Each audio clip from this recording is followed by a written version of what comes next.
ان الحمد لله نحمده ونستعينه ونستغفره ونعوذ بالله من شرور انفسنا ومن سيئات اعمالنا من يهده الله فلا مضل له ومن يضلل فلا هادي له واشهد ان لا اله الا الله وحده لا شريك له واشهد ان محمدا عبده ورسوله اما بعد فان خير الحديث كتاب الله وخير الهدي هدي محمد صلى الله عليه واله وسلم وشر الامور محدثاتها وكل محدثة بدعة وكل بدعة ضلالة وكل ضلالة في النار. اعوذ باللہ السمیع العلیم من الشیطان الرجیم من ہمزہ ونفخہ ونفثہ بسم اللہ الرحمن الرحیم. ان اللہ وملائکتہ یصلون علی النبی یا ایہا الذین آمنوا صلوا علیہ وسلموا تسلیما. اللہم صل علی محمد وعلی آل محمد كما صليت على إبراهيم وعلى آل إبراهيم إنك حميد مجيد. اللهم بارك على محمد وعلى آل محمد كما باركت على إبراهيم وعلى آل إبراهيم إنك حميد مجيد. رب اشرح لي صدري ويسر لي أمري واحلل عقدة من لساني يفقهوا قولي. ربنا آتنا في الدنيا حسنة وفي الآخرة حسنة وقنا عذاب النار. ربنا آتنا من لدنك رحمة وهيئ لنا من أمرنا رشدا. لا إله إلا أنت سبحانك إني كنت من الظالمين. حسبنا الله ونعم الوكيل. يا حي يا قيوم برحمتك أستغيث ولا حول ولا قوة إلا بالله العلي العظيم. آمين. اعوذ باللہ من الشیطان الرجیم بسم اللہ الرحمن الرحیم. وما ارسلنا فی قریۃ من نبی، اور کبھی ایسا نہیں ہوا کہ ہم نے جب کبھی بھی کسی بستی میں کوئی نبی بھیجا تو سب کے کیس میں یہ معاملہ ہوا الا اخذنا اہلها بالبأساء والضراء، تو ہم نے پکڑ لیا اس بستی کے رہنے والوں کو سختی اور تکلیف کے ساتھ.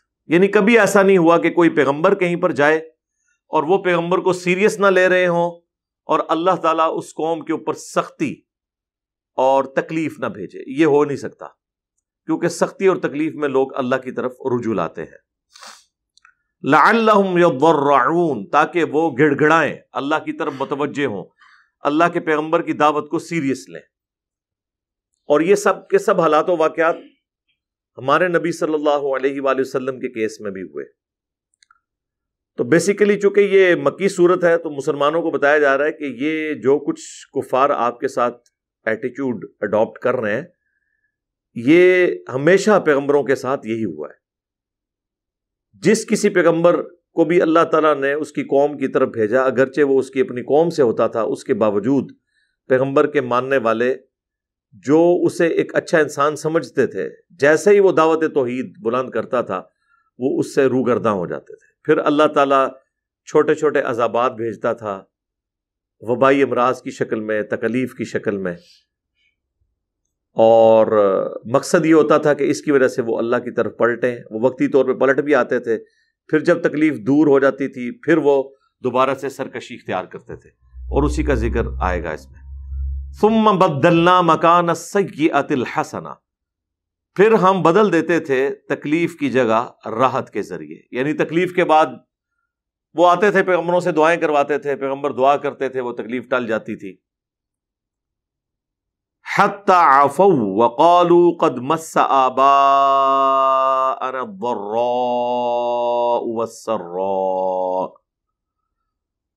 پھر جب ان کو راحت آتی تھی تو اللہ تعالیٰ پھر ایسی کھلی ڈھیل دیتا تھا کہ وہ خوب پھلتے پھولتے تھے. اور کبھی ذکر کر دیا کرتے تھے کہ ہاں ہمارے آباء و اجداد پہ کبھی کوئی تکلیف آئی تھی کوئی سختی آئی تھی، یعنی وہ بھول جاتے تھے اس چیز کو. جیسے انسان کے اوپر اچھا وقت آتا ہے انسان برے وقت کو بھلا دیتا ہے.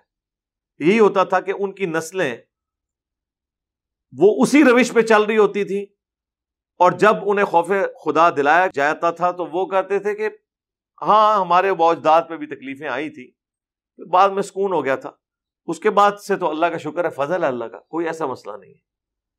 لیکن یہ اللہ کی طرف سے اصل میں ڈھیل ہوتی تھی. فَأَخَذْنَاهُمْ بَغْتَةً وَهُمْ لَا يَشْعُرُونَ، تو پھر ہم اچانک انہیں پکڑ لیتے تھے اور انہیں اس چیز کا خیال بھی نہیں ہوتا تھا. یعنی اللہ تعالیٰ کی سنت ہے کہ جب کبھی کسی قوم کے اوپر عذاب بھیجنا ہوتا ہے نا، پہلے تو اللہ تعالیٰ اس پہ چھوٹی تکلیفیں بھیجتا ہے تاکہ لوگ پلٹ آئیں. جیسے وہ آپ سمجھ لیں وہ چھاننی لگی ہوئی ہوتی ہے، اہل حق جب الگ ہو جاتے ہیں پھر وہ ایسے لوگ ہیں کہ وہ ان کے بارے میں اللہ تعالیٰ کے علم میں یہ بات ہوتی ہے اور ان کا ایٹیچیوڈ بتا رہا ہوتا ہے کہ انہوں نے تو اب حق قبول نہیں کرنا، ان پہ تو لگ چکی ہے مہر.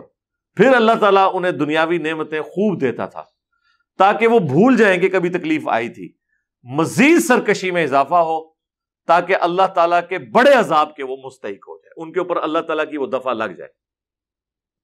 جو اکثر ہمارے کلچر میں بولا جاتا ہے کہ اللہ تعالیٰ کی رسی اللہ تعالیٰ کسی کی دراز کر دیتا ہے، ڈھیلی کر دیتا ہے، یہ ویسے ہم محاورتاً جو بول رہے ہوتے ہیں نا، یہ بالکل قرآن میں کئی جگہ یہ مضمون آیا ہے کہ جب کبھی بھی اللہ تعالیٰ نے کسی قوم کو عذاب دینا ہوتا ہے نا تو اس کی رسی پھر ڈھیلی کرتا ہے.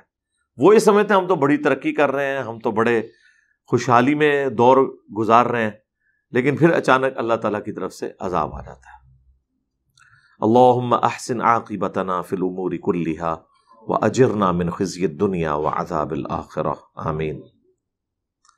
وَلَوْ أَنَّ أَهْلَ الْقُرَىٰ آمَنُوا وَاتَّقَوْا، اور اگر وہ بستیوں والے ایمان لے آتے اور تقوی اختیار کرتے، لَفَتَحْنَا عَلَيْهِمْ بَرَكَاتٍ مِّنَ السَّمَاءِ وَالْأَرْضِ، تو ضرور ہم بھی کھول دیتے ان پر برکتیں آسمان کی اور زمین کی، یعنی آسمان سے بارش اور زمین سے کھیتیوں کا، فروٹ کا اگنا. یعنی اللہ تعالیٰ فرما رہا ہے کہ اگر وہ ایمان بھی لے آتے اور ایمان لانے کی وجہ سے جو وقتی طور پہ تکلیفیں اٹھانی پڑتی ہیں کافروں کے ہاتھوں، الٹیمیٹلی پھر اللہ کی مدد آتی ہے، عذاب استیصال آتا ہے، انبیاء کے مخالفین تباہ و برباد کر دیے جاتے ہیں، پھر اس کے بعد ہم اہل ایمان کے اوپر بھی آسمان اور زمین کی برکات کھول دیتے ہیں. کیا ہمارے نبی علیہ السلام کے کیس میں یہ نہیں ہوا؟ کتنا مشکل وقت دیکھا ہے صحابہ کرام نے، 13 سالہ مکی دور، اس کے بعد پھر مدنی دور بھی جنگوں کی مصیبت سے عبارت. لیکن پھر وہی بات ہے، بخاری مسلم میں حدیث ہے کہ مجھے اپنے بعد تم سے یہ خطرہ نہیں کہ تم دوبارہ مشرک ہو جاؤ، لیکن مجھے یہ خطرہ ہے کہ زمین کے خزانے تم پر کھول دیے جائیں گے. اور اللہ تعالیٰ نے نبی علیہ السلام کو خواب میں دکھایا ہے کہ انہیں زمین کے خزانے دیے گئے، یعنی رومنز اور پرشینز کی دولتیں مسلمانوں کے ہاتھ لگنے والی تھی. اور پھر تم اسی دنیا کی محبت میں ایک دوسرے کو قتل کرو گے، اور پھر تم بھی اسی طریقے سے تباہ و برباد ہو جاؤ گے جس طرح اگلی قومیں برباد ہوگی. وہ سیم پورا پیٹرن ادھر بھی آیا. ظاہر ہے اللہ تعالیٰ نے ایک سیم پیٹرن رکھا ہوا ہے نا، کچھ چیزیں ایسی ہیں جن کا منطقی انجام ویسا ہی ہوتا ہے. انسان جو مرضی کر لے کہ میرے ساتھ ایسا نہیں ہوگا، لیکن اس کے ساتھ بھی ویسا ہی ہوتا ہے. تو اللہ تعالیٰ فرماتا ہے کہ اگر ایمان بھی لوگ لے آئے نا تب بھی ان پر آسمان سے برکتیں تو نازل ہونی تھی. جس طرح کے کفر کرنے کے سبب اللہ تعالیٰ رسی ڈھیلی کرتا ہے اور دنیا میں لوگ خوشحالی کی زندگی گزارتے ہیں اور پھر عذاب آ جاتا ہے، تو وہ جو ان کی وقتی خوشحالی ہے جس سے لوگ مروب ہو رہے ہوتے ہیں، تو وہ اگر ایمان بھی لے آتے تو اللہ تعالیٰ نے انہیں وہ سب کچھ دے دینا تھا. وَلَٰكِن كَذَّبُوا، لیکن انہوں نے جھٹلایا ہمارے رسولوں کو. فَأَخَذْنَاهُمْ بِمَا كَانُوا يَكْسِبُونَ، پھر ہم نے انہیں پکڑ لیا بسبب ان کے اعمال کے، ان کے کرتوتوں کے. أَفَأَمِنَ أَهْلُ الْقُرَىٰ أَن يَأْتِيَهُمْ بَأْسُنَا بَيَاتًا وَهُمْ نَائِمُونَ، تو کیا بے خوف ہوگے بستیوں والے کہ ان پر آ جائے ہمارا عذاب رات کے وقت اس حال میں کہ وہ سو رہے ہوں. کیا سوز و گداز ہے جی ان آیات کے اندر. اب اللہ نے وہ بستیاں خود ہلاک کی ہوئی ہیں، لیکن ظاہر ہے کہ اللہ اپنے بندوں پہ شفیق تو ہے، تو اللہ تعالیٰ ان بستیوں کا ذکر کر رہا ہے کہ کیا وہ بستیاں والے جب ان کو پیغمبر دھمکیاں لگاتے تھے کہ تم پر عذاب آئے گا پیغمبروں کے انکار کرنے کے سبب، تو وہ اس چیز سے بے خوف رہے کہ کبھی وہ رات کو سو رہے ہوں گے اور ان پر اللہ کا عذاب آ جائے گا، اور وہ آ گیا۔ بیسیکلی یہ پرانی بستیوں کا ذکر ہو رہا ہے اور اہل مکہ کو سنایا جا رہا ہے کہ تم لوگ بھی بے خوف نہ ہو، تم پر بھی اللہ کا عذاب آئے گا۔ لیکن انہوں نے بتایا کہ اس کیس میں عذاب ذرا ڈیفرنٹ تھا۔ اگلے انبیاء کے کیس میں آسمان سے عذاب آتا تھا، کبھی چنگھاڑ کی شکل میں، کبھی طاعون کی شکل میں، کبھی سمندر میں غرق کیے جانے کی شکل میں، کبھی پتھروں کی بارش کی شکل میں۔ لیکن ہمارے نبی کے کیس میں سورہ توبہ کی آیت نمبر 14 میں آیا کہ مسلمانوں کی تلواریں اللہ تعالیٰ نے مسلط کر دیں کافروں کے اوپر۔ یہ عذاب استیصال تھا، جہاد اور قتال۔ اور اگلے انبیاء کا جو معجزہ تھا وہ زیادہ تر معجزات ٹینجیبل ہوتے تھے، فزیکل فینومینا آف نیچر کو توڑنے والے۔ ہمارے نبی کے کیس میں جو معجزہ ہے وہ قیامت تک کے لیے ہے، دعوی نبوت والا، اور وہ قرآن ہے۔ اگرچہ آپ کو فزیکل فینومینا آف نیچر کو توڑنے والے، قدرت کے قوانین کو توڑنے والے حصی معجزات دیے گئے، لیکن وہ آپ کے دعوی نبوت کے لیے نہیں تھے۔ دعوی نبوت والا معجزہ قرآن ہے، کیونکہ آپ کی نبوت قیامت تک کے لیے تھی، ختم نبوت کی وجہ سے۔ اِنَّا نَحْنُ نَزَّلْنَا الذِّكْرَ وَإِنَّا لَهُ لَحَافِظُونَ، بے شک اس یاد دہانی قرآن کو ہم نے نازل کیا اور ہم ہی اس کی حفاظت کرنے والے ہیں۔ أَوَأَمِنَ أَهْلُ الْقُرَىٰ أَن يَأْتِيَهُمْ بَأْسُنَا ضُحًى وَهُمْ يَلْعَبُونَ، تو کیا بے خوف ہو گئے وہ بستیوں والے کہ اچانک ہمارا عذاب آ جائے ان پر دن کے وقت، اس حال میں کہ وہ کھیل کود رہے ہوں۔ اور دن کے وقت بھی آیا عذاب، کسی پہ رات کے وقت آیا، کسی کے اوپر دن کے وقت آیا۔ اللہ اکبر۔ افامنوا مکر اللہ، کیا یہ اللہ کی خفیہ تدبیروں سے بے خوف ہو گئے؟ اللہ خیر الماکرین، اللہ سے بڑھ کر کون خفیہ تدبیر فرمانے والا ہے؟ فلا یأمن مکر اللہ الا القوم الخاسرون، تو اللہ کی اس طرح کی تدبیروں سے بے خوف نہیں ہوتے، بے پرواہ نہیں ہوتے، مگر وہ لوگ جو نقصان اٹھانے والے، یعنی جن کے اعمال کے سبب ان کی قسمت میں تباہی اور بربادی اور عذاب لکھا ہوتا ہے نا، وہ پھر جان بوجھ کے آنکھیں بند کر لیتے ہیں، انہیں پھر کچھ سمجھ ہی نہیں آتی اور اللہ کے عذاب کے مستحق وہ ہو جاتے ہیں۔ اولم یہد للذین یرثون الارض من بعد اہلھا، کیا یہ حقیقت واضح نہ ہوئی ان لوگوں پر جو وارث بنے زمین کے اس کے بعد، یعنی جب اللہ تعالیٰ نے کافروں کو ہلاک کر دیا اور اہل ایمان کو نجات دے دی، تو ہونا چاہیے تھا کہ ایمان والوں کے سامنے کافروں پر عذاب آیا۔ اب اہل ایمان جو نوح علیہ السلام کے ساتھ اٹیچ تھے، انہوں نے اپنے سامنے پوری قوم کو سمندر میں غرق ہوتے ہوئے دیکھا۔ موسیٰ علیہ السلام کے ساتھیوں نے فرعونیوں کو اپنی آنکھوں کے سامنے غرق ہوتے ہوئے دیکھا۔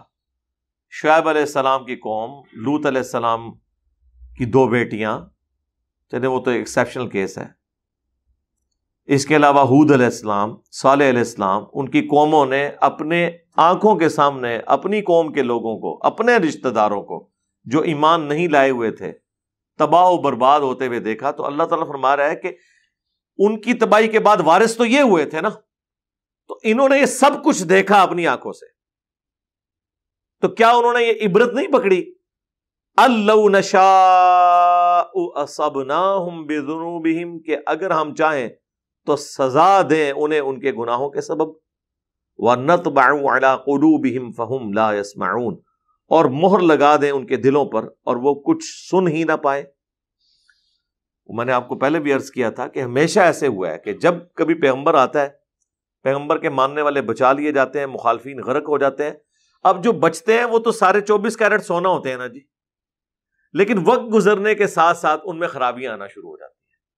الٹیمیٹلی یہاں تک انجام ہوتا ہے کہ انہی میں ایسے لوگ پیدا ہو جاتے ہیں جو انبیاء کرام کے دین سے برگشتہ ہو جاتے ہیں، چاہے وہ نبیوں کے نام لیوا بھی ہوں، تب بھی بعض کھلا کفر اختیار کر لیتے ہیں۔ آپ ہمارے نبی کے کیس میں بھی دیکھ لیں، اس طرح کفر بوا تو نہیں ہوا بعد میں، لیکن بہرحال انبیاء کی تعلیمات کو تو ادھر بھی نبی الاسلام کی وفات اور آپ کے جانثار ساتھیوں کی وفات کے بعد لوگوں نے چھوڑنا شروع کر دیا. تو اللہ تعالیٰ فرما رہا ہے کہ یہ ہمیشہ سے ایسا ہوتا رہا ہے. تلک القریٰ نقص علیک من انبائہا، یہ ہیں بستیاں کہ جن کی کچھ خبریں ہم آپ سے بیان کرتے ہیں. وَلَقَدْ جَاءَتْهُمْ رُسُلُهُمْ بِالْبَيِّنَاتِ، اور بے شک ان تمام بستیوں کے پاس ہمارے پیغمبر آئے تھے روشن دلیلوں کے ساتھ، معجزات کے ساتھ. فَمَا كَانُوا لِيُؤْمِنُوا بِمَا كَذَّبُوا مِن قَبْلِ، اور نہ ہوا یہ کہ ایمان لاتے اس پر جس کو جھٹلا چکے تھے اس سے پہلے.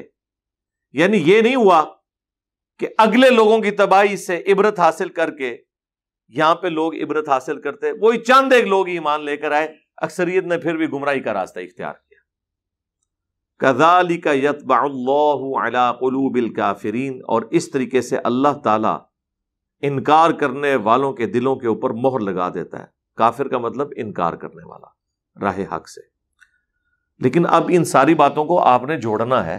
قرآن ایک پورا مقدمہ ہے. قرآن میں آپ پک اینڈ چوز نہیں کر سکتے کہ ہر ایک چیز کے بعد آ رہا ہے کہ اللہ تعالیٰ نے دلوں پر مہر لگا دی. اس کا بلیم اللہ کو نہیں دیا جا سکتا کہ چونکہ اللہ نے مہر لگائی ہوئی تھی تو اس لیے لوگوں نے اگلے انبیاء کی بستیوں کے ہلاک ہونے سے عبرت حاصل نہیں کی. ایسا نہیں ہے. اللہ کی مہر واجب ہوتی ہے. یہ نہیں ہے کہ اللہ تعالیٰ جس پہ دل کرتا ہے مہر لگاتا جاتا ہے، جس پہ اس کی چاہت آئے مہر لگا دیتا ہے. نہیں، کچھ لوگ کام ایسا کرتے ہیں کہ اس کے بعد ان کے اوپر اللہ تعالیٰ کا ڈیوائن جو سٹیمپ والا سسٹم ہے وہ ایپلیکیبل ہو جاتا ہے. اس دنیا میں بھی اللہ تعالیٰ نے فزیکل لاز رکھے ہوئے ہیں، اس طرح اللہ تعالیٰ کے کچھ مورل لاز بھی ہیں. دنیا میں فزیکل لاز کیا ہے کہ اب جو لوگ امیونٹی پاور جن کی کم ہے، اگر وہ سخت سردیوں میں ننگے پاؤں پھریں گے تو ٹھنڈ لگ جائے گی.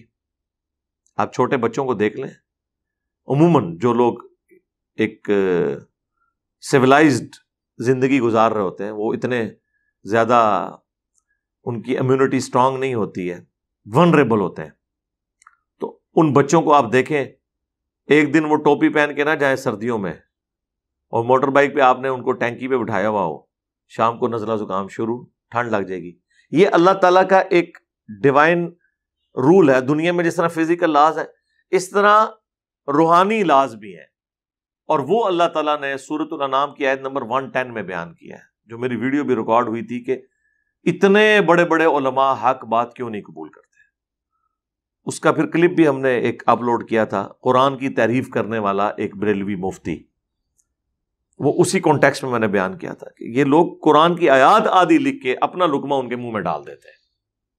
وہ جان بوجھ کے کر رہے ہوتے ہیں کیونکہ ان کا گیئر الٹا لگ جاتا ہے. جب گیئر الٹا لگ جاتا ہے تو پھر یہ حق بات سے اناد کرتے ہیں اور باطل بات کو قبول کرتے ہیں، اور اپنے زوم میں یہ سمجھ رہے ہوتے ہیں ہم دین کی خدمت کر رہے ہیں. یہی کچھ مذہبی پیشوا کرتے ہیں اور یہی کفار کرتے ہیں. اس میں اللہ تعالیٰ نے فرمایا تھا سورہ الانعام کی آیت نمبر 110 میں کہ اللہ تعالیٰ ان کے دلوں کو اور ان کی آنکھوں کو پھیر دیتا ہے حق بات سے، بالکل ویسے ہی جیسا کہ جب پہلی دفعہ ان پر حق کھل گیا تھا تو انہوں نے حق سے اناد کیا تھا. یہ آیت میں نے اتنی دفعہ، میرا خیال ہے قرآن حکیم میں سورۃ الانعام کی جو یہ آیت ہے، جو پارہ نمبر 7 کی آخری آیت ہے 110، وَنُقَلِّبُ أَفْئِدَتَهُمْ وَأَبْصَارَهُمْ كَمَا لَمْ يُؤْمِنُوا بِهِ أَوَّلَ مَرَّةٍ، اور ہم پھیر دیتے ہیں ان کے دلوں کو، ان کی عقل کو اور ان کی آنکھوں کو اس بات سے کہ وہ حق قبول نہ کریں، جس طرح کے کما لم یؤمنوا به اول مرہ، کہ جب یہ بھی ایمان نہیں لے کر آئے تھے پہلی دفعہ جب ان پر حق کھل گیا تھا تو اللہ کی طرف سے ان پر مہر لگ گئی. وَنَذَرُهُمْ فِي طُغْيَانِهِمْ يَعْمَهُونَ، اور پھر ہم انہیں کھلا چھوڑ دیتے ہیں ان کی گمراہی میں کہ یہ بھٹکتے پھریں. اور پھر وہ گمراہی کا لیول کیا ہے؟ توبہ توبہ توبہ.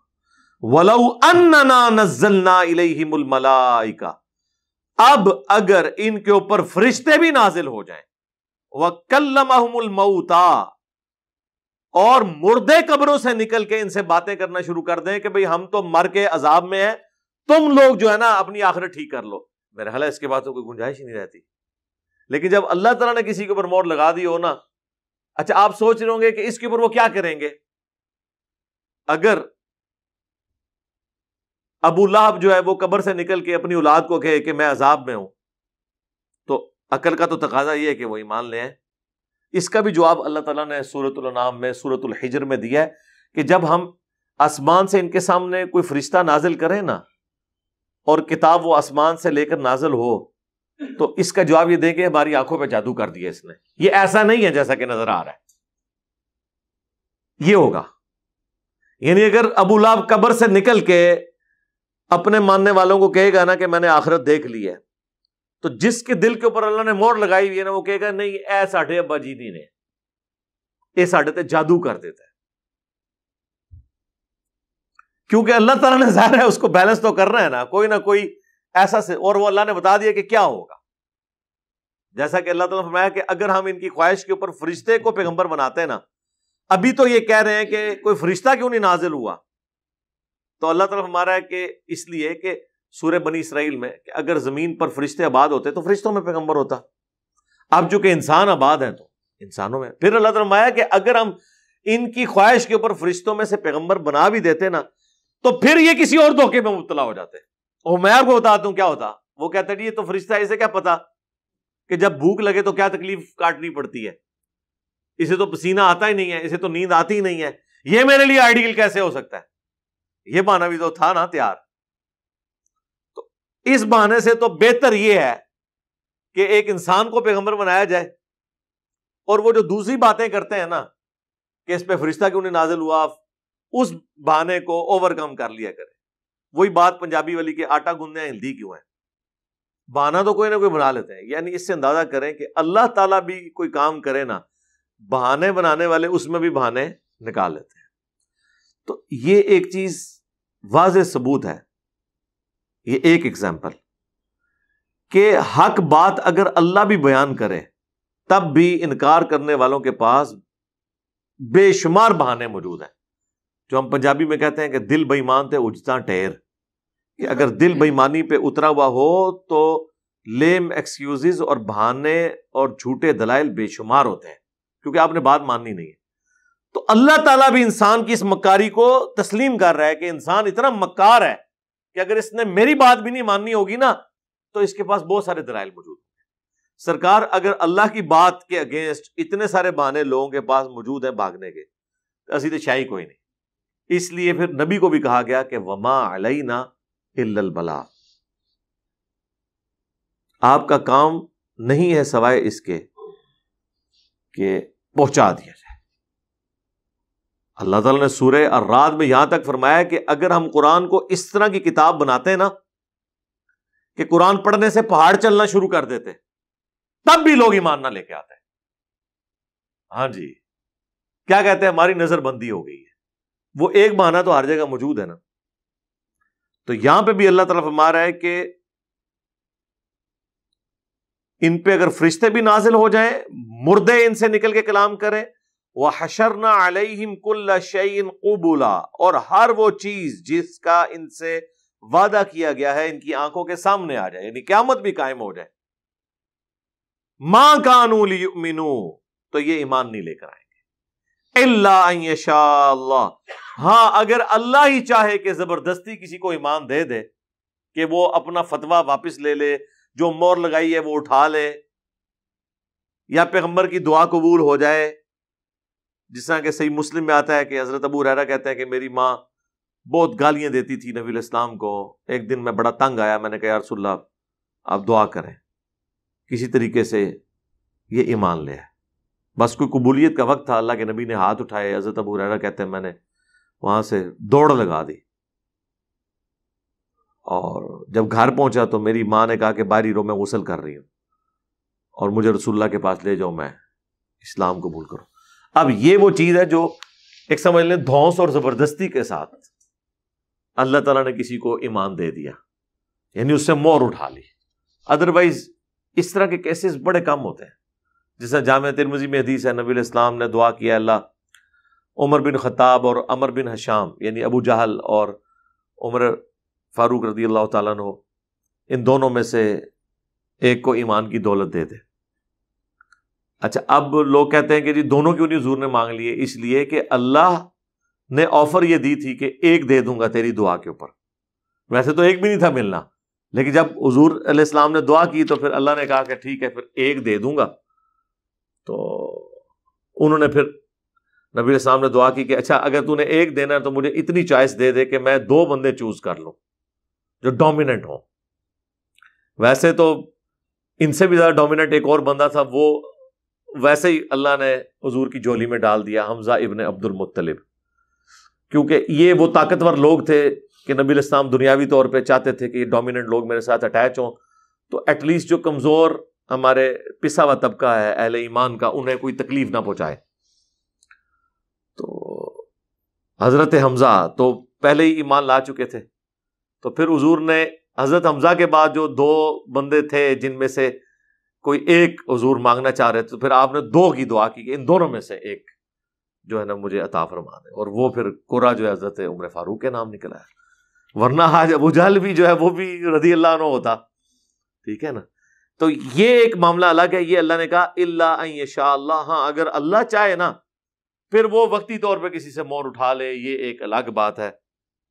وَلَٰكِنَّ أَكْثَرَهُمْ يَجْهَلُونَ، لیکن اکثر لوگ جو ہے نا وہ جہالت کا شکار رہتے ہیں، کم فہمی کا شکار رہتے ہیں اس حوالے سے۔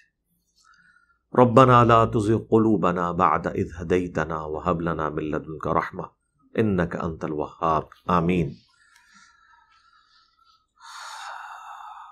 وَمَا وَجَدْنَا لِأَكْثَرِهِم مِّنْ عَهْدٍ، اور نہ پایا ہم نے ان کی اکثریت کو وعدے کا پابند۔ وَإِن وَجَدْنَا أَكْثَرَهُمْ لَفَاسِقِينَ، اور ضرور ہم نے ان میں سے اکثر کو فاسق، حکم عدولی کرنے والا، نافرمان پایا۔ رضیت باللہ ربا وبالاسلام دینا وبمحمد نبیا، اللہم من احییتہ منا فاحیہ علی الاسلام ومن توفیتہ منا فتوفہ علی الایمان۔ صحیح مسلم میں حدیث ہے کہ نبی علیہ السلام جب کبھی نماز میں بھی اس طرح کی آیات پڑھتے تھے تو فوراً اللہ کی طرف متوجہ ہوتے تھے۔ اور ایک چیز آپ دیکھیں، کلائمیکس اس کا یہ ہے کہ باقی جگہوں پہ تو حضور دعائیں مانگتے تھے نا، جب کوئی سجدے سے متعلق آیات آتی تھی تو حضور علیہ السلام پھر پریکٹیکلی سجدہ بھی کر لیتے تھے۔ یہ بھی بیسیکلی ان آیات کا رسپانس ہوتا تھا جن میں سجدے کا ذکر ہوتا تھا۔ تو ویسے رسپانس تو بہت زیادہ ہوتا تھا، جب جنت کی آیات آئیں تو جنت کی دعا مانگ لی، جب جہنم کی آیات آئیں تو جہنم سے اللہ کی پناہ طلب کر لی، قوموں کے عذاب کا ذکر آیا تو اللہ کی طرف متوجہ ہوئے، یعنی فوراً اللہ کی طرف متوجہ ہوئے کہ اسی ایپیسوڈ سے ہمیں نہ گزرنا پڑے۔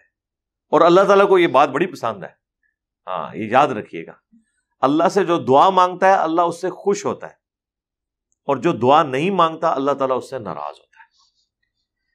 یہ اللہ کی سنت ہے، اور یہ نہ سمجھیے گا کہ یہ صرف سلوگن ہے جو ہم بول دیتے ہیں، یہ ہمارے نامہ اعمال میں دعائیں لکھی جاتی ہیں، اور جب کبھی ہمارے گناہوں کے وبال کے سبب ہم پٹری سے ہٹنے لگتے ہیں نا، تو یہ جو دعائیں ہم نے کی ہوئی ہوتی ہیں نا، یہ اللہ تعالیٰ ان دعاؤں کی برکت سے نا کہتا نہیں میرے بندے نے اس وقت مجھ سے مانگا تھا، ٹھیک ہے صرف نظر کرو اسے۔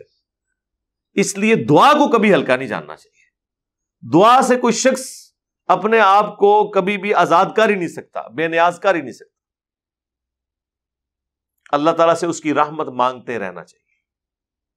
آپ دیکھیں ہم مسجد میں جاتے ہیں، اللہم افتح لی ابواب رحمتک، دعا یہ صحیح بخاری میں نکلتے ہوئے دعا، اللہم انی اسألک من فضلک۔ اب دیکھیں نماز بھی پڑھ کے نکل رہے ہیں، پھر فضل مانگ رہے ہیں، پھر رحمت مانگ رہے ہیں، تو اللہ تعالیٰ سے کوئی شخص، اور نماز کے اندر کیا مانگ رہے ہیں؟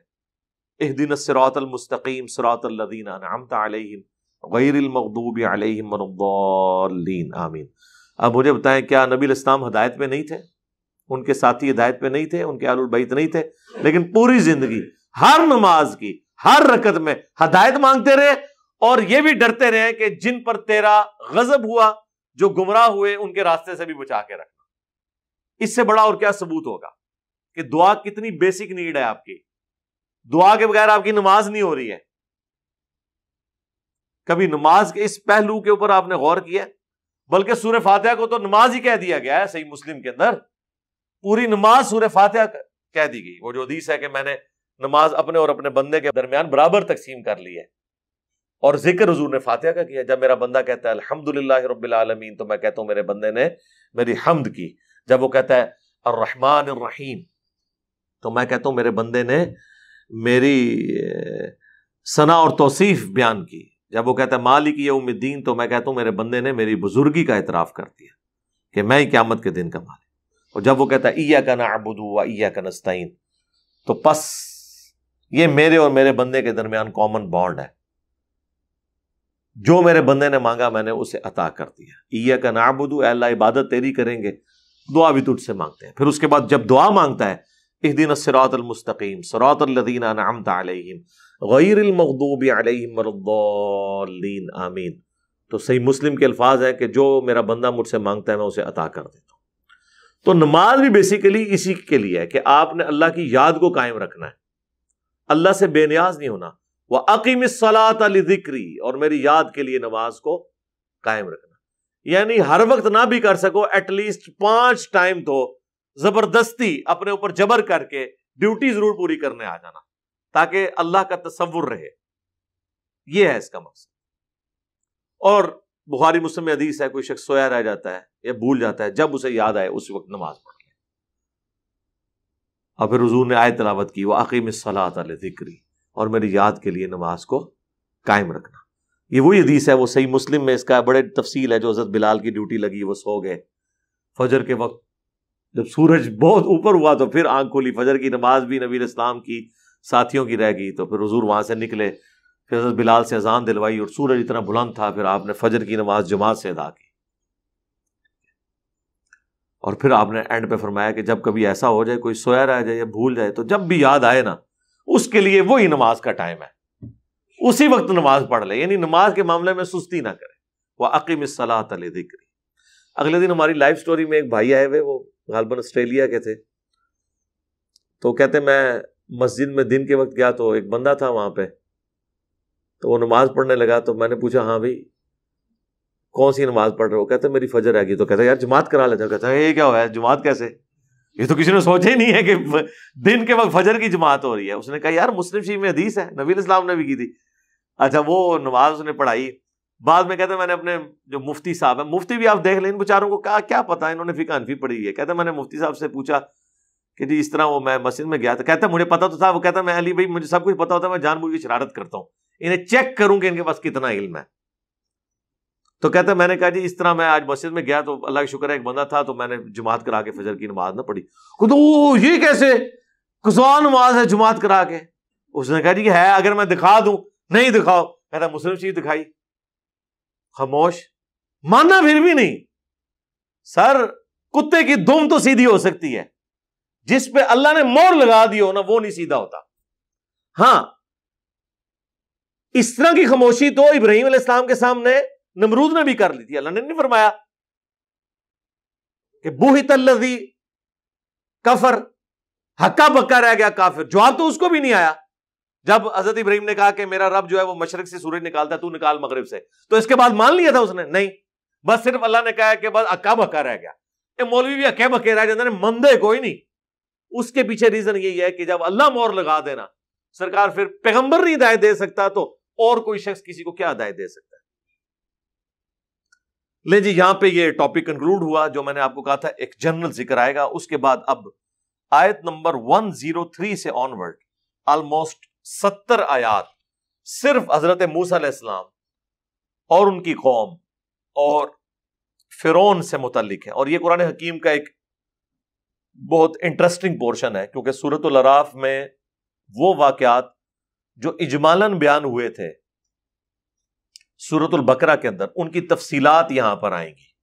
مثال کے طور پر وہاں پر اللہ تعالیٰ نے بنی اسرائیل کے اوپر جو عذابوں کا ذکر کیا تھا، سورہ النساء کے اندر بھی آیا کہ ان کو ہم نے بندر اور خنزیر بنا دیا. یہاں پہ وہ اصحاب سبت کا واقعہ بھی آ جائے گا کہ اس واقعے کے سبب یہ ہوا. اسی طریقے سے فرعونیوں کے ساتھ جو جادوگروں والا معاملہ ہوا حضرت موسیٰ علیہ السلام کے مقابلے پہ وہ لے آئے، اس کا بھی تفصیلی ذکر آئے گا۔ ثم بعثنا من بعدهم موسیٰ بآیاتنا، پھر جب اتنے انبیاء کا ہم نے جو ذکر کیا ہے، اب دیکھیں اللہ تعالیٰ نے باقی سب کو جنرل کور کیا ہے۔ میں نے آپ کو بتایا تھا کہ تفصیلی حالات جو ہے نا وہ 6 پیغمبروں کے ہی آئے ہیں قرآن میں۔ حضرت نوح علیہ السلام، صالح علیہ السلام، نوح علیہ السلام، ہود علیہ السلام، صالح علیہ السلام، یہ ترتیب ہے ان کی زمانے کی۔ یہ 3 پری ابراہیمک ہیں، اور اس کے بعد پھر حضرت ابراہیم علیہ السلام تو خیر سینٹر میں ہے، ان کا تو تفصیلی ذکر ہے ہی ہے، اور اس کے بعد شعیب علیہ السلام اور موسیٰ علیہ السلام، اور ساتھ ہارون علیہ السلام بھی کر لیں، اور لوط علیہ السلام، یہ ٹوٹل 7 بن گئے۔ 3 آپ کہہ لیں پری ابراہیمک ہیں اور 3 پوسٹ ابراہیمک ہیں، اور ان میں سے بھی لوط علیہ السلام کا تو آلموسٹ زمانہ حضرت ابراہیم علیہ السلام والا ہی ہے۔ ہاں شعیب علیہ السلام جو ہے وہ حضرت ابراہیم کی اولاد میں سے ہے، موسیٰ علیہ السلام بھی حضرت ابراہیم کی اولاد میں سے، ظاہر بنی اسرائیل ہے۔ سلیمان علیہ السلام ہاں وہ بھی خیر، لیکن وہ ایک رسول کی حیثیت سے نہیں، وہ نبی کی حیثیت سے آئے تھے۔ ثم بعثنا من بعدهم موسیٰ بآیاتنا، اور پھر ہم نے بھیجا ان کے بعد موسیٰ کو اپنی نشانیوں کے ساتھ، الی فرعون وملئہ، فرعون کی طرف اور اس کے درباریوں کی طرف، اس کے جو وہاں پر سردار تھے۔ فظلموا بها، تو انہوں نے انکار کر دیا۔ فانظر کیف کان عاقبۃ المفسدین، تو دیکھو پھر کیسا انجام ہوا ان فساد برپا کرنے والوں کا۔ وقال موسیٰ، اور موسیٰ علیہ السلام نے کہا، یا فرعون، اے فرعون، انی رسول من رب العالمین، بے شک میں رسول ہوں اس رب کی طرف سے جو تمام جہانوں کا پالنے والا ہے۔ حقیق علی اللہ اقول علی اللہ الا الحق، اور یہ مجھ پر واجب ہے کہ میں اللہ کے بارے میں کوئی بات ایسی نہ کروں مگر یہ کہ وہ حق پر مبنی ہو، یعنی میں بالکل سچ بولوں گا، جو کچھ میں تمہیں وعید سناؤں گا میں اللہ کی طرف سے سنا رہا ہوں، اور یہ بالکل سچ ہوگی اسی طریقے سے۔ قد جئتکم ببینۃ من ربکم، بے شک میں تمہارے رب کی طرف سے تمہارے پاس روشن دلیل لے کر آیا ہوں، اور وہ ظاہر ہے کہ باقی جگہوں پر آیا ہے، اس کا ذکر سورہ طٰہٰ کے اندر، سورہ القصص کے اندر، ایٹ دا اسپاٹ جب فرعون نے پوچھا کہ ہاں جی کیا لے کے آئے ہو، تو انہوں نے اپنا جو عصا تھا وہ زمین پر پھینکا اور وہ اتنا بڑا سانپ بن گیا۔ ان کا یہ ایک تو یہ ہے معجزہ، اور دوسرا وہ انہوں نے اپنا ہاتھ یوں بغل سے نکالا تو وہ سورج کی طرح روشن ہو جاتا تھا۔ آڑ بھی نہیں کوئی کر سکتا، کوئی لائٹ بھی لے تو وہ کتنی روشن ہوگی، وہ بھی ہاتھ میں ہوگی، لیکن ہاتھ میں سے روشنی نکلنا۔ اسی چیزوں کے اوپر پھر وہ ہالی ووڈ نے فلمیں بنائی ہوئی ہیں نا، آپ دیکھتے ہیں نا، کبھی انگوٹھی میں سے روشنی نکل رہی ہے، کبھی ہاتھ میں سے نکل رہی ہے، وہ ظاہر ہے ساری وہ اسرائیلی روایتوں سے وہ پھر اسی سے کانسیپٹ حاصل کرتے ہیں۔ تو یہ ایٹ دا اسپاٹ 2 معجزات دکھائے، اس کا ذکر یہاں پہ بھی آ جائے گا، اور ڈیمانڈ کی کہ میں یہ جو معجزات لے کے آیا ہوں اس کے اگینسٹ میری ایک ڈیمانڈ ہے، فَأَرْسِلْ مَعِيَ بَنِي إِسْرَائِيل، بنی اسرائیل کو میرے ساتھ جانے۔ یہ بنی اسرائیل شفٹ ہوئے تھے حضرت یوسف علیہ السلام کے زمانے میں، آپ کو پتا ہے جب یوسف علیہ السلام وہاں چلے گئے، اللہ نے وہاں پہ انہیں ایک حکمرانی عطا فرما دی، تو پھر انہوں نے اپنے بھائیوں کو، اپنے ماں باپ کو وہاں پہ بلا لیا۔ وہاں پہ آپ سمجھ لیں یہ ایک ایلیٹ کلاس میں تھے، یعنی اشرافیہ میں شامل ہو گئے، حکومتی لیول کے اوپر ڈیسیژن کرتے تھے، وقتی طور پہ لوگ ظاہر ایمان بھی لے آئے۔ پھر آلموسٹ 300 سال کے بعد وہاں پر جو ہے نا، وہاں کی جو نیشنل موومنٹ تھی نا، وہ اتنی کامیاب ہوئی کہ ایسا انقلاب آیا کہ بنی اسرائیل کو انہوں نے اپنا غلام بنا لیا۔ انہوں نے کہا کہ یہ لوگ شام سے آ کے ہم پہ قابض ہوئے ہیں، اس سرزمین کے رہنے والے تو ہم ہیں، تو ہم ان سے ان کا ملک چھینیں گے۔ ظاہر ہے وہ چھین لیا، پھر ظاہر ہے انہوں نے چھیننا ہی تھا۔ جب آپ کی حرکتیں اس قسم کی ہوں پھر اللہ کی مدد تو نہیں آتی۔ مسلمانوں سے نہیں، تاتاریوں نے چھین لیے ملک، کلونیل پاورز نے چھین لیے، سیم وہی انالوجی ہے، اس زمانے میں بھی ایسا ہوتا تھا. تو پھر حضرت موسیٰ علیہ السلام کو اللہ تعالیٰ نے ان کا ہادی اور منجی بنا کے، نجات دہندہ بنا کے بھیجا. اور خیر بنی اسرائیل کو بھی یہ بات پتا تھی کہ ہم نے جب یہ غلامی کا دور دیکھنا ہے، اس کے بعد اللہ تعالیٰ نے ہمیں نجات دینی ہے وقت کے پیغمبر کے ذریعے، اور وہ اس پیغمبر کے انتظار میں ہوتے تھے. اسی وجہ سے فرعونیوں کو بھی یہ بات پتا تھی، تو وہ ان کے جو بچے پیدا ہوتے تھے انہیں قتل کروا دیتے تھے اور بچیوں کو زندہ رکھتے تھے، کہ تاکہ کوئی ایسا بچہ ہی نہ پیدا ہو کہ جو یہ کام کرے. وہ تو پھر اللہ کی سنت ہے. اللہ نے موسیٰ علیہ السلام کو فرعون کے گھاری جو ہے وہ پرورش دلائی، اور وہ انشاءاللہ اگلی صورتوں میں اس کا ذکر آئے گا. موسیٰ علیہ السلام کے تو تفصیلی واقعات ہیں.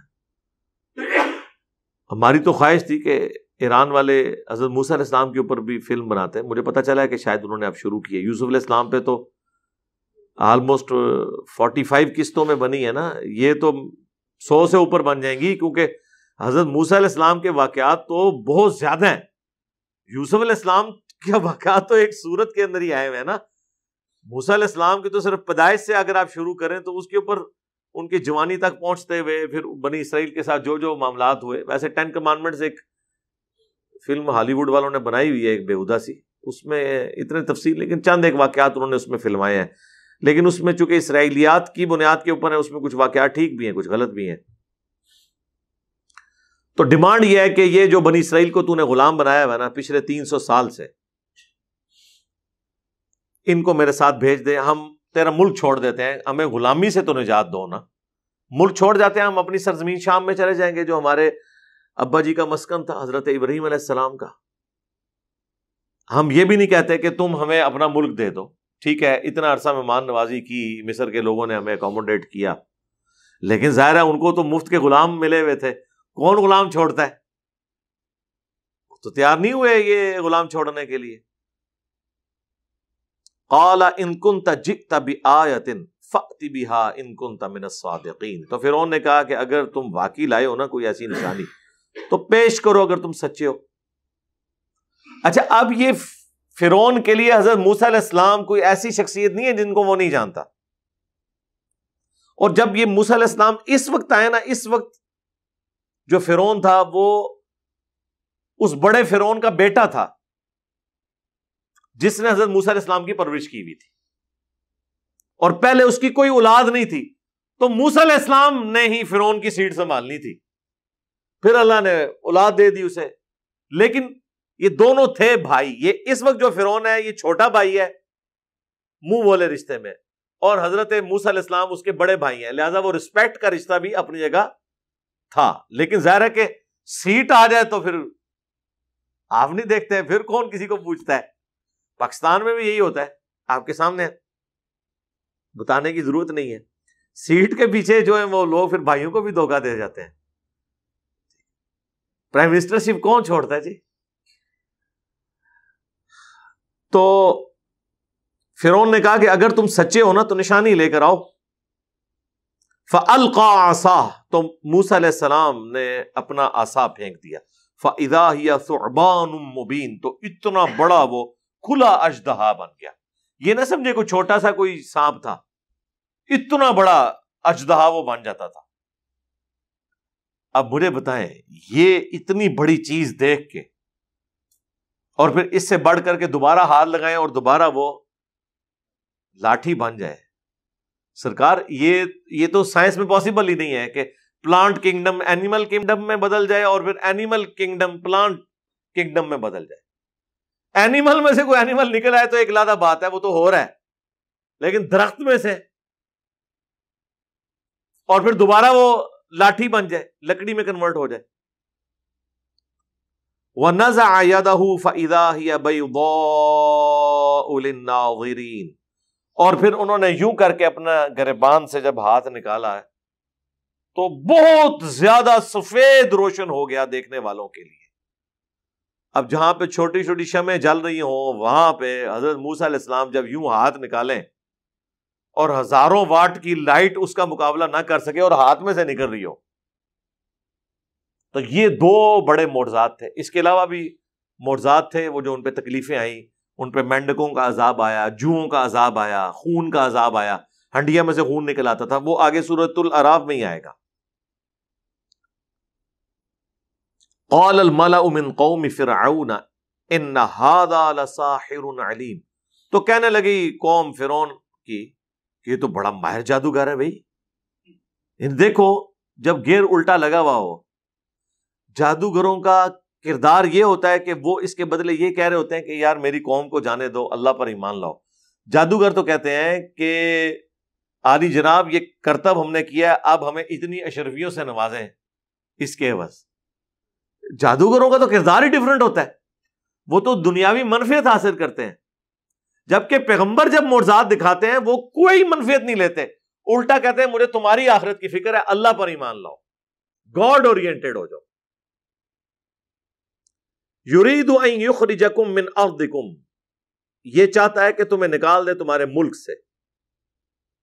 فماذا تأمرون، تو اب تم کیا مشورہ دیتے ہو؟ اب فرعون کو تو اپنی کرسی ظاہرہ ہلتی ہوئی نظر آ گئی، اس کی کانپیں ٹانگنا شروع ہو گئی کہ یہ تو بڑا خطرناک معاملہ ہونے والا ہے۔ تو اس نے اپنے وہ سارے واریوں کو کہا کہ بھی اب کیا مشورہ دیتے ہو؟ یہ تو اس چکر میں ہے کہ تمہاری بھی چودراہٹ ختم کرے، تمہاری پوسٹیں چھین جائیں، وزارتیں چھین جائیں۔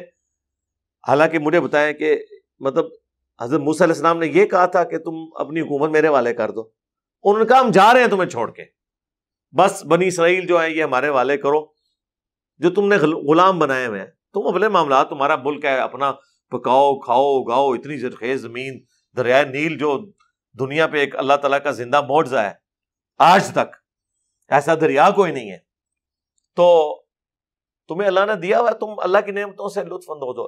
اب مجھے بتائیں کہیں موسیٰ علیہ السلام نے یہ کہا ہے کہ میں تیری سیٹ پہ بیٹھنا چاہ رہا ہوں؟ اس نے دیکھے خود سے مطلب نکال دیا۔ سیم ایٹیچیوڈ مولویوں کا یہی ہے، مطلب ہم نے پورے اخلاص کے ساتھ قرآن و سنت کی دعوت شروع کی، اے جی اپنا فرقہ بنانا چاہتا ہے، حالانکہ بول کے بھی کہا کہ نہیں فرقہ نہیں بنانا۔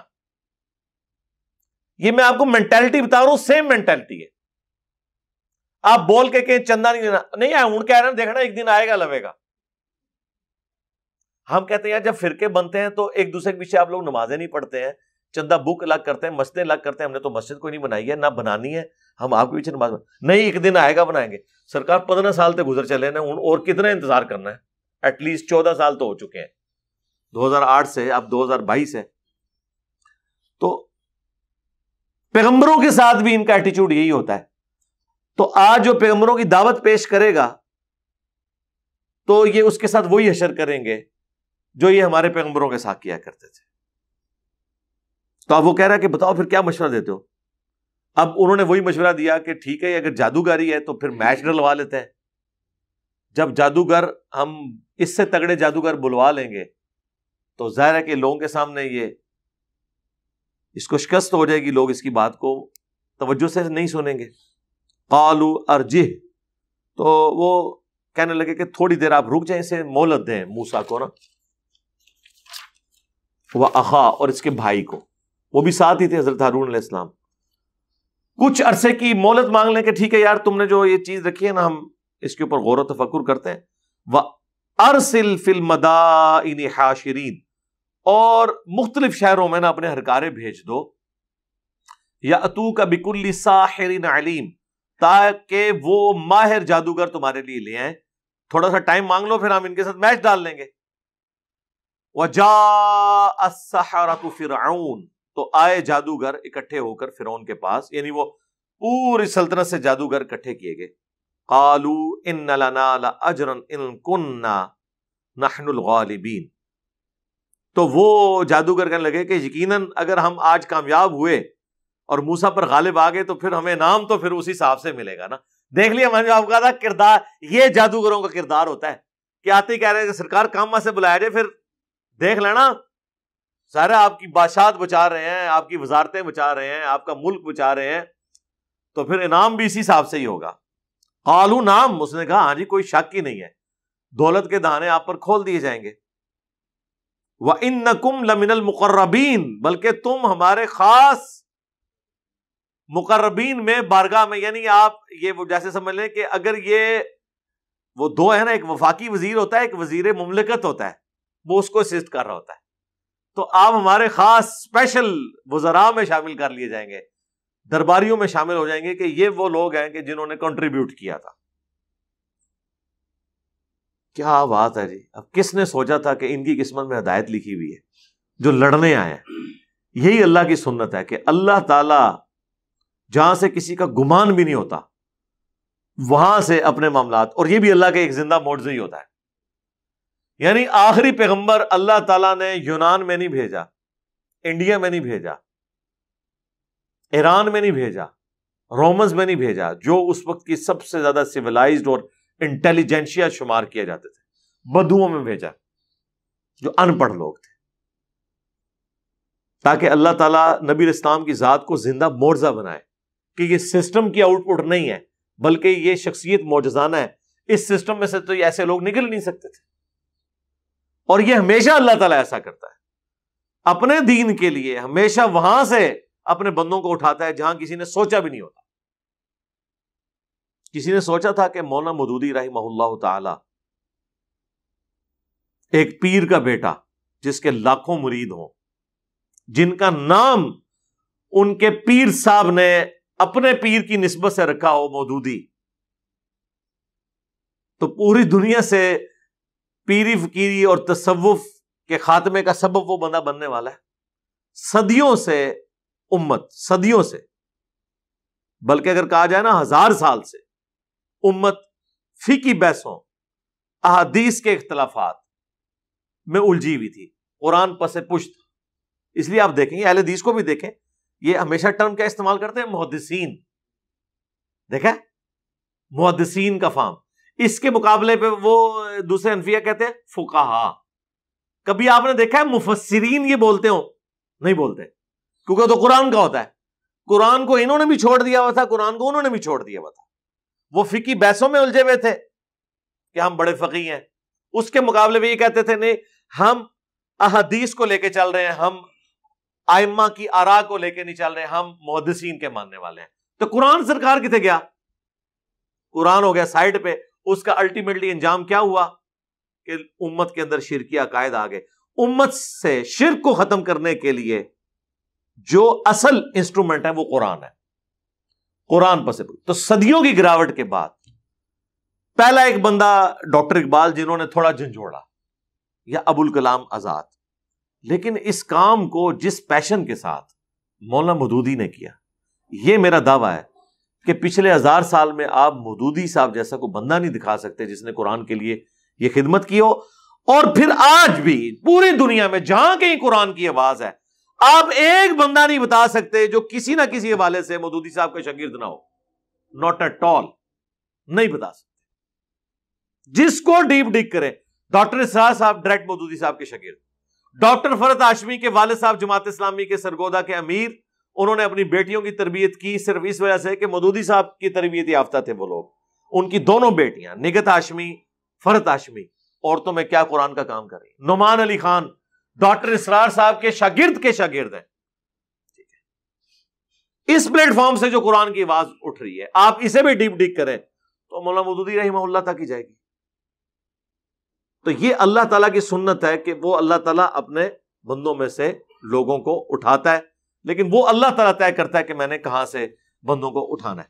اب ہمارا وہ ٹائم مکمل ہو چکا ہے، اسی پہ کنکلوڈ کرتے ہیں کہ وہ کہنے لگے کہ اگر ہم غالب آئے تو پھر ہمیں انعام ملے گا نا؟ اس نے کہا کہ ہاں ملے گا، انعام کیا، تم ہمارے مقربین میں شامل ہو جاؤ گے۔ اس کے بعد وہ پھر تفصیلی واقعہ یہاں پہ آئے گا، اور وہ واقعہ کافی لمبا ہے، یہاں پہ بڑی تفصیل کے ساتھ آیا ہے۔ وہ اس چیز کا متقاضی ہے کہ میں اسے تفصیل سے بیان کروں انشاءاللہ، اس کے لیے تو کم از کم آدھا گھنٹہ چاہیے۔ وہ انشاءاللہ اگلی قرآن کلاس کے اندر ہم اسے تفصیل سے بیان کریں گے۔ اللہ تعالیٰ سے دعا ہے جو حق بات میں نے کہی اللہ تعالیٰ ہمارے دلوں میں راسخ فرمائے۔ اگر جذبات میں میرے منہ سے کوئی غلط بات نکل گئی، اللہ تعالیٰ ہمارے دلوں سے محو کر دے، ہمیں کتاب و سنت کی تعلیمات پر عمل کر کے دوسرے بھائیوں تک پہنچانے کی توفیق عطا فرمائے۔ سبحانک اللہم و بحمدک، اشہد ان لا الہ الا انت، استغفرک و اتوب الیک، وما علینا الا البلاغ المبین۔ جزاکم اللہ خیرا۔